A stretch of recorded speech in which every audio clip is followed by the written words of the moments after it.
Robert Geoffrey Hogg, 14657689. Can you tell me about where and how you ended up signing up for the army? I lived in Morecambe then. I had to go to Kendal and have a medical. He said, now, Jeff, what I'd like to know is which branch of the services do you want to go into? So, I said, I think I'd like to be in the Air Force. Yes, he said, it's a very admirable branch of the services, but he said, unfortunately, at the moment it's full. There's no room. Oh, I said, what's your second choice? The Navy sounds to be the safest. He said, yeah, I said, I know what you're thinking, sailing along, bobbing along like this, you know. And unfortunately, he said, that's full. I thought, what the heck? What was the point of all these questions? I said, well, does that leave the army then? He said, I'm afraid so. I carried on working in shops as an errand boy and did all sorts of daft jobs, waiting to be actually called up in the army. And a letter came for me. Dear Mr. Hogg, I'd like you to come to Freshfield Barracks at Formby.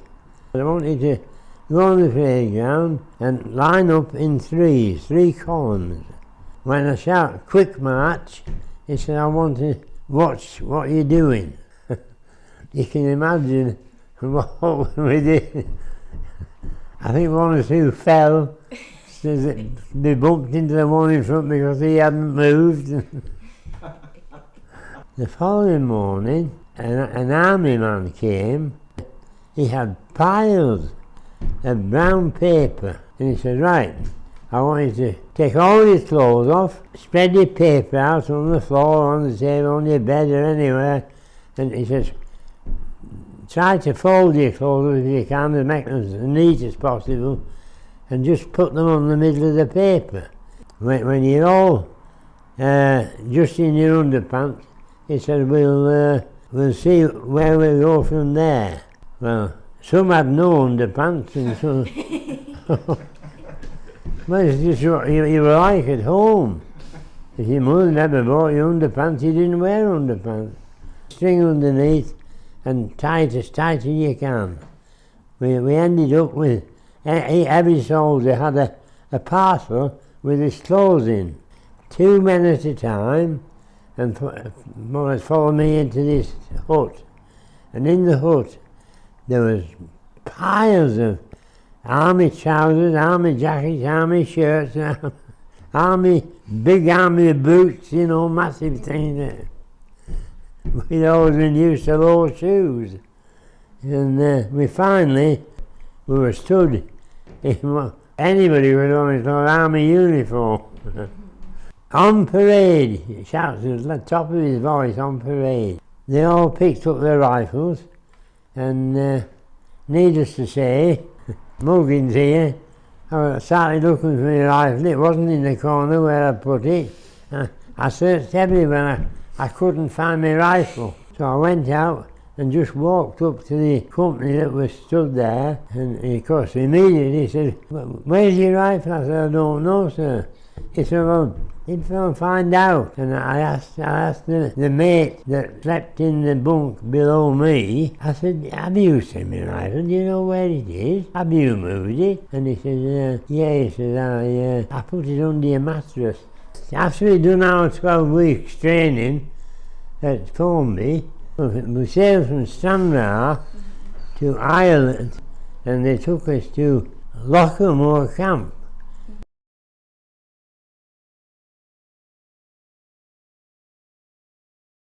One day, it was the first hint. We didn't know where we were going after that.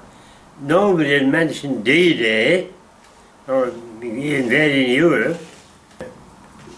Officer came, sat at the table like you are, and he said, right, I want you all to queue up to receive your Franks. My Franks? What Franks?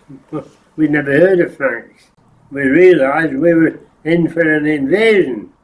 A bit numb, but that's what you've been trained for. We sailed down Southampton water on the HMS Belfast, big warship. Massive guns on it like that, you know. Real battleship it was. About 3 or 4 o'clock in the morning, when an officer on the ship said, right, this morning you're going to go over the side of the ship, the steel landing crafts will be floating, still a terrible swell and a gale blowing, and we climbed down these netting, and we took a heed of what he said, wait until the boat has come up level and then just step onto it, otherwise he said he'll break your legs if you try to jump in when it's coming up towards you. So he had your rifle and anything else that you were told to take with you, and we just knelt down in the bottom of the boat, and then when it was full, I think there was about 20 or 30 men all kneeling down, and we went in this big, roughly half a mile across a circle. There was only us at first, and then there was another boat and another, and gradually it formed a big circle. Obviously he's got a signal from somebody to go. It must have been 8 hours. When in England we were told we were going to land on Jig Green. Instead of going straight in, the wind had blown us sideways, and whilst the driver was fighting with his little engine, we landed at a place called Hamel. Until it went down, we couldn't see anything of the land because we were below the surface of the landing craft.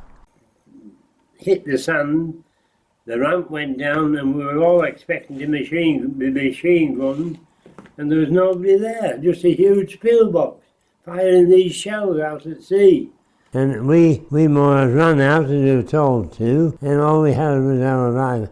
Oh, we had a wheelbarrow that sank with us, and my rifle on top of it.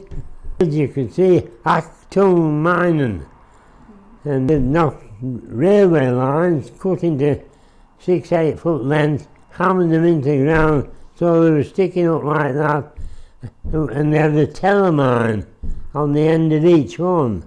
We were told by our sergeant to, he said, get your digging tool or your entrenching tool, and if they haven't got one, use your hands. And you see the wall of sand, there were all sand dunes right away along to Adamantes.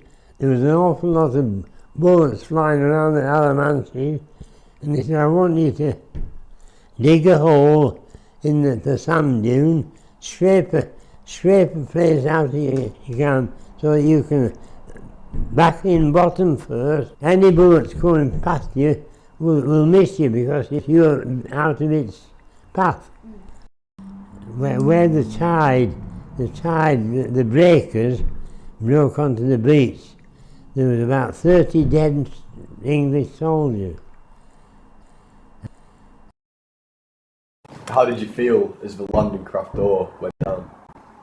Oh, I was absolutely petrified.